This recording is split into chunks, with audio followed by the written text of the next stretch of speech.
Unsure of your dream? Study abroad destination? Clear your doubts. Videsh Consult. Call 9676502888.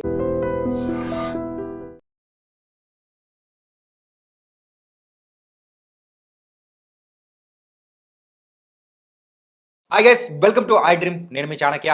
And మనం చేస్తున్న investment ప్లాన్కి సంబంధించిన వీడియోస్లో మేము ఎక్కువగా ఇన్ఫ్లేషన్ అని కూడా యూజ్ చేస్తుంటాం. అండ్ ఇన్ఫ్యాక్ట్ చెప్పాలంటే వీడియో చూస్తున్న వాళ్ళందరికీ కూడా అసలు ఇన్ఫ్లేషన్ అంటే ఏంటి అనేది కూడా తెలియదు. అండ్ ఈ ఇన్ఫ్లేషన్ అంటే ఏంటి అనే దాని గురించి కూడా ఇప్పుడు మనతో పాటు డిస్కస్ చేయడానికి మన పర్సనల్ ఫైనాన్షియల్ అడ్వైజర్ విజయ్ కర్ణ గారు ఉన్నారు. మరి ఆయననే అడిగి తెలుసుకుందాం. అలాగే ఇంకొక డౌట్ అనేది కూడా ఉంది, అది మరి మాట్లాడేటప్పుడే నేను అడుగుతాను. Hi sir. హలో అండి. సార్, మన వీడియోస్లో ఎక్కువగా ఇన్వెస్ట్మెంట్స్ గురించి వచ్చేటప్పటికి ఖచ్చితంగా మనం యూజ్ చేసే వర్డ్ ఏదైనా ఉందంటే అది ఇన్ఫ్లేషన్. అవును. అసలు ఇన్ఫ్లేషన్ అంటే ఏంటో చెప్పండి. ఇన్ఫ్లేషన్ అంటే జస్ట్ ప్రైస్ పెరగడం అండి. మనం ఏదైతే ఈరోజు తీసుకుంటున్నామో రేపు అదే ప్రైస్ ఉండదు. 10 years తర్వాత అసలుకే ఉండదు. 30 years తర్వాత ఇంకా చాలా 3 times 4 times అట్లా పెరుగుతూ ఉంటుంది. కానీ మన ఇన్కమ్ ఆ రేంజ్లో పెరుగుతుందా లేదా అని చూసుకోవడం ఇంపార్టెంట్. అందుకే ఇన్ఫ్లేషన్ యాజ్ అ బెంచ్ మార్క్గా పెట్టుకొని మన ఇన్వెస్ట్మెంట్స్ అనేది చూసుకోవాలి. అండ్ మేజర్ నేను ఎక్కువ యూజ్ చేసింది సేవింగ్స్ ఇన్వెస్ట్మెంట్స్కి మధ్యలో పారామీటర్ ఇన్ఫ్లేషన్ అనేది ఉండాలని నేను ఎప్పుడు కన్సిడర్ చేస్తాను. ఇన్ఫ్యాక్ట్ చెప్పాలంటే ఇన్ఫ్లేషన్ అంటే ఒకప్పుడు తాతల కాలంలో 1000 రూపాయలు అంటే అబ్బో 1000 రూపాయలరా అని చెప్పేసి అనేవాళ్ళు. అవునండి. కానీ ఇప్పుడు 1000 రూపాయలు అనేటప్పటికి అంటే చిన్నపిల్లడు పాకెట్ మనీ అయిపోయింది. కరెక్ట్ అండి. అట్లా అనే కదా. అవును అంతే అండి. మీకు షేర్ చేసుకున్న ఎగ్జాంపుల్ మళ్ళీ చెప్తాను నేను ఇప్పుడు. ఒక విలేజ్ ఉందండి, ఆ విలేజ్ అయితే కూడా చెప్తాను. సో ఒక పర్సన్ ఉన్నారు, అతనికి సిగరెట్స్ అలవాటు, సిగరెట్లు బాగా తాగేది. సో వాళ్ళ పల్లెటూరులో ఒక చిన్న కొట్టు ఉంటుంది కదా, కొట్టులో సిగరెట్లు తీసుకొని అతను కాల్చేదన్నమాట. ఇట్లాగే కొన్ని సంవత్సరాలు తాగాడు. పైసలు లేకుండా జస్ట్ ఖాతా రాసుకొని సిగరెట్లు తాగేదన్నమాట. ఒక టైం వచ్చిన తర్వాత ఇంకా కావాల్సిందే, మాకు అమౌంట్ కావాల్సిందే అని వాళ్ళు పైసలు కావాలని వాళ్ళు వచ్చి అడిగితే, పైసలు లేవు నా దగ్గర, ల్యాండ్ ఉంది, ల్యాండ్ తీసేసుకోండి మీరు, నాకు వేరే ల్యాండ్ ఉంది, ఈ ల్యాండ్ నాకు అవసరం లేదు, ఈ ల్యాండ్ తీసేసుకోండి అనేసి ఇచ్చేసాడు అనమాట. గెస్ చేయగలుగుతారా? ఆ ల్యాండ్ 40 acres ల్యాండ్ ఇచ్చేసాడు అతను. సిగరెట్ల కోసం 40 ఎకరాల ల్యాండ్ ఇచ్చేసాడు. అది ఫస్ట్ థింగ్. సెకండ్ థింగ్, ఇప్పుడు ఆ ఏరియా ఎక్కడ తెలుసా అండి? మోకిలాక్ బ్యాక్ సైడ్. సో ఈ ఎగ్జాంపుల్స్ ఖచ్చితంగా ప్రతి పల్లెటూరులో ఒకటో రెండో ఖచ్చితంగా అయ్యి ఉంటాయండి. మీరు ఒకసారి క్రాస్ చెక్ చేసుకోండి. నేను ఇట్లా క్రాస్ చెక్ చేసుకుంటే మా ఫ్యామిలీలో నాకు తెలిసిన ఇంకొక షాకింగ్ ఇన్సిడెంట్ ఏంటి అంటే, పాలకి మజ్జిగకి కూడా 1 ఎకరం 2 ఎకరాలు అమ్మేసిన వాళ్ళు ఉన్నారు. ఈ ఎగ్జాంపుల్ నేను ఇన్ఫ్లేషన్ దానిలో చెప్పడానికి రీజన్ ఏంటి అంటే, అప్పట్లో రూపాయికి అంత వాల్యూ ఉండేది. ఓకే. 1 రూపాయికి 10 రూపాయలకి 100 రూపాయలకి అంత వాల్యూ ఉండేది. ల్యాండ్కి వాల్యూ లేకుంటుండే, ఎందుకంటే ల్యాండ్ అందరి దగ్గర ఉంటుండే అప్పుడు. ఇప్పుడు ల్యాండ్ ఎక్కువ మంది దగ్గర లేదు, తక్కువ మంది దగ్గరనే ఉంది. రూపీ వాల్యూ పడిపోయింది. ముందు రూపీ వాల్యూ ఇంకా పడిపోతుంది. సో మన ఇన్వెస్ట్మెంట్స్ ఇంకెంత స్పీడ్గా పనిచేయాలనేది మనకి ఒక షాకింగ్ ఫ్యాక్ట్ లాగా అనమాట. సార్, ఇన్ఫ్యాక్ట్ చెప్పాలంటే ఈరోజు మనకు 1 కోటి రూపాయలు అనేది పెద్ద అమౌంట్గా కనిపిస్తుంది. అవును. ఒక 15 to 20 years పోయిన తర్వాత ఆ 1 కోటి రూపాయలు అనేది కూడా పెద్ద అమౌంట్లో కనిపించదేమో కదా. అవునండి. ఇప్పుడు నేను ఆ పాయింట్కి వస్తున్నాను. ఇప్పుడు ఒక 1 CR ఈరోజు మనకి 1 CR తీసుకుంటే, నేను చెప్పే ప్లాన్ ప్రకారం HWP పెట్టుకుంటే 70,000 ఎవ్రీ మంత్ వస్తుంది. దానికి ఇన్ఫ్లేషన్ 4% యాడ్ చేసుకుంటే కూడా లైఫ్ టైం ఇన్కమ్ వస్తుందని నేను ఇంతకుముందు వీడియోలో చెప్పాను. అది good, everything is doing good. కానీ ఇదే 1 CR నేను 20 years తర్వాత SIPతో చేసుకుంటాను అంటే 1 CR మీకు అప్పుడు సరిపోదు. అవును. నేను అదే చెప్తాను క్లయింట్స్కి కూడా. 1 CR ఈ రోజుకి ఓకే సార్, మీకు 1 CR నుంచి 70,000 ఓకే. మీరు 20 years తర్వాత 1 CR అంటే దట్ విల్ బి నథింగ్ అని చెప్తారు. నథింగ్ అంటే ఎంత అవుతుంది అని అడుగుతారు. నేను అప్పుడు చెప్తాను, ఈ రోజు 1 CR మీకు 30 years తర్వాత 40 lakhsతో సమానం. చూడండి వాల్యూ ఎంత డిఫరెన్స్ ఉందో. సో ఈరోజు మీకు 70,000 ఇన్కమ్ వస్తుంది ఓకే 1 CRతో, కానీ 30 years తర్వాత అంతే అమౌంట్ సరిపోతుంది అంటే సరిపోదు. సో ఎప్పుడైనా సరే మనకి మేజర్ థింగ్ ఏం గుర్తుపెట్టుకోవాలి, రిటైర్మెంట్ ప్లానింగ్కి కానీ లాంగ్ టర్మ్ ప్లానింగ్ చేసుకునేటప్పుడు 10 times చేయండి మీ ఇన్వెస్ట్మెంట్ సైజ్ని. ఓకే. మీ ఇన్వెస్ట్మెంట్ గోల్స్ని 10 times చేయండి.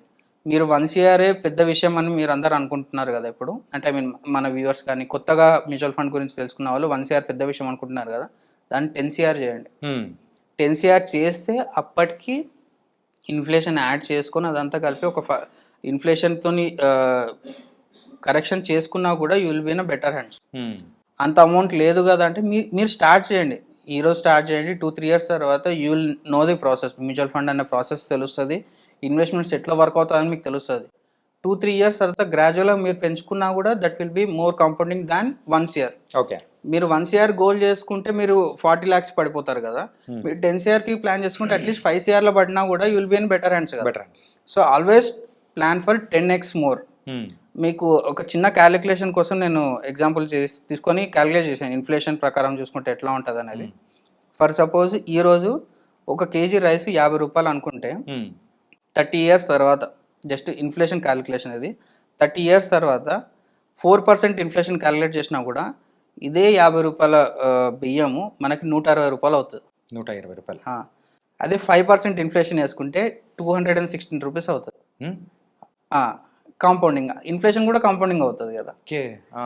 6% వేసుకుంటే 287 రూపీస్ అవుతుంది, అంటే almost 300 rupees. Just basic rice నేను చెప్పేది. చాలామంది ఇట్లా కూడా అర్థం చేసుకోవచ్చు, అదేదో ఆర్గానిక్ రైస్ లేకపోతే బ్లాక్ రైస్ అదంతా కాదండి. జస్ట్ బేసిక్ రైస్ మనం ఏదైతే రెగ్యులర్గా తింటామో ఆ రైస్ ఈరోజు 50 రూపీస్ ఉంది అంటే 30 years తర్వాత 300 రూపీస్ అవుతుంది. అండ్ అట్లాగే ఆయిల్, రెగ్యులర్గా వాడే ఆయిల్ ఈరోజు 150 రూపీస్ ఉంది అనుకుంటే 6% ఇన్ఫ్లేషన్ వేసుకుంటే 861 రూపీస్ అవుతుంది పర్ లీటర్. సో మీరు 1 కోటి రూపాయలు సంబంధించింది మనకి డైలీ ఖర్చులకు కూడా సరిపోవు. అందుకే 10 times ప్లాన్ చేసుకోండి. అండ్ నెక్స్ట్ వీట్ వచ్చేసి ఈరోజు 30 రూపీస్ మనం పర్ కేజీ అనుకుంటే ఇన్ఫ్లేషన్ క్యాలిక్యులేట్ చేసుకుంటే 172 రూపీస్ అవుతుంది 1 kg గోధుమ. ధరలు కూడా ఎక్కడికో వెళ్ళిపోతున్నట్టు. అంటే ఈ రోజు అది పెద్ద అమౌంట్ అన్నట్టు అనిపిస్తుంది. పెద్ద అమౌంట్ అనిపిస్తుంది కానీ అది రియాలిటీ అవుతుంది. అందరికీ గుర్తుకుందో లేదో నేను నెక్స్ట్ చెప్పే ఎగ్జాంపుల్ టమాటోస్. ఈ రోజు టమాటో పర్ కేజీ 40 రూపీస్ అనుకుందాం, అంటే ఓవరాల్గా యావరేజ్ 40 రూపీస్ అనుకుందాం. 6% ఇన్ఫ్లేషన్ వేసుకుంటే 230 రూపీస్ అవుతుంది. సో చాలా మందికి ఐడియా ఉందో లేదో, లాస్ట్ ఇయర్ ఒకసారి టమాటో రేట్ 200 రూపీస్కి వెళ్ళింది. అవును, అంటే అది రియాలిటీ. ఈ రోజు కాకపోయినా 30 yearsలో 200 రూపీస్ టమాటో అనేది 30 years కాదండి, ఇది చాలా మినిమం. యాక్చువల్గా 6% అంటే చాలా మినిమం. హైపర్ ఇన్ఫ్లేషన్ నడుస్తుంటుంది ఒక్కొక్కసారి మన కంట్రీస్లలో. ఇది 15 yearsలో అయినా కూడా పెద్ద ఆశ్చర్యం లేదు. సో మన ఇన్వెస్ట్మెంట్స్ ఇంకా స్పీడ్గా రన్ అవుతేనే మనం సేఫ్ హ్యాండ్స్లో ఉన్నట్లు అనమాట. ఓకే. సో ఎప్పుడైనా సరే మనము 1 CR అనుకుంటే 10 CRకి ప్లాన్ చేసుకోవాలి. మీకు ఈరోజు 10 CR రిక్వైర్మెంట్ ఉంది అనుకుంటే మీరు దానికి 10 times 100 CR ప్లాన్ చేసుకోవాలి. కొంతమంది క్లయింట్స్ నన్ను అడిగిన వాళ్ళు ఉన్నారు, 100 CR ప్లానింగ్ ఎట్లా చేయాలని కూడా అడిగిన వాళ్ళు ఉన్నారు. సో మీరు అంతగానో ఎందుకు ప్లాన్ చేసుకుంటున్నారంటే they know very well inflation గురించి వాళ్ళకి బాగా తెలుసు. ఓకే. 100 CR ఎందుకు ప్లాన్ చేశారు నేను ఇదే అడిగాను అనమాట. ఒక కంపెనీ, సాఫ్ట్వేర్ కంపెనీ ఓనర్ అతను, 100 CR ఎందుకు ప్లాన్ చేస్తున్నారు మీరు అని అంటే, 100 CR ఓన్లీ మ్యూచువల్ ఫండ్ గురించి కాదు, real estate, mutual fund, gold అన్ని కలుపుకొని ఒక 100 CR ప్లానింగ్ ఉంది నాకు. దాన్ని ఎట్లా రీచ్ కావాలి, మ్యూచువల్ ఫండ్ పాయింట్ ఆఫ్ వ్యూలో ఎంత పర్సెంటేజ్ మ్యూచువల్ ఫండ్లో అలొకేట్ చేయాలి, దాన్ని ఎట్లా రీచ్ కావాలని అడిగారు. నేను అడిగాను 100 CR ఎందుకు మీకు అని అడిగితే, ఇన్ఫ్లేషన్ అడ్జస్ట్ చేసుకుంటే that will be around 40 CR or 50 CR అని అతనే చెప్పాను నాకు. ఓకే. సో ఎవరికైతే ఇన్ఫర్మేషన్ ఉంది, ఎవరికైతే ఎక్కువ నాలెడ్జ్ ఉందో వాళ్ళు ఇన్ఫ్లేషన్ ఖచ్చితంగా కన్సిడర్ చేస్తారు. ఫినాన్షియల్ ప్లానింగ్లో డెఫినెట్గా మిస్ కాకూడని పాయింట్ అంటే ఇన్ఫ్లేషన్. ఓకే. డెఫినెట్గా మీరు ఎప్పుడైతే ఇన్వెస్ట్మెంట్ చేస్తున్నారో 10 timesకి ప్లాన్ చేసుకుంటేనే అట్లీస్ట్ ఒక 50% రీచ్ అయ్యే ఛాన్సెస్ ఉంటాయి. సార్ డౌట్ ఏంటంటే ఇప్పుడు ద్రవ్యోల్బణ అంటారు. అవును. సో ద్రవ్యోల్బణ అన్న ఇన్ఫ్లేషన్ అన్న రెండు ఒకటేనా? రెండు సేమ్ అంటే అది తెలుగు, ఇది ఇంగ్లీష్ అంతే. ఓకే. ఓకే. రెండు సేమే. దీన్ని మనం ఎంత ఇగ్నోర్ చేసుకుని అంత హర్ట్ అవుతుందండి మనకి. మన ఫినాన్షియల్ ప్లానింగ్ అంత హర్ట్ అవుతుంది.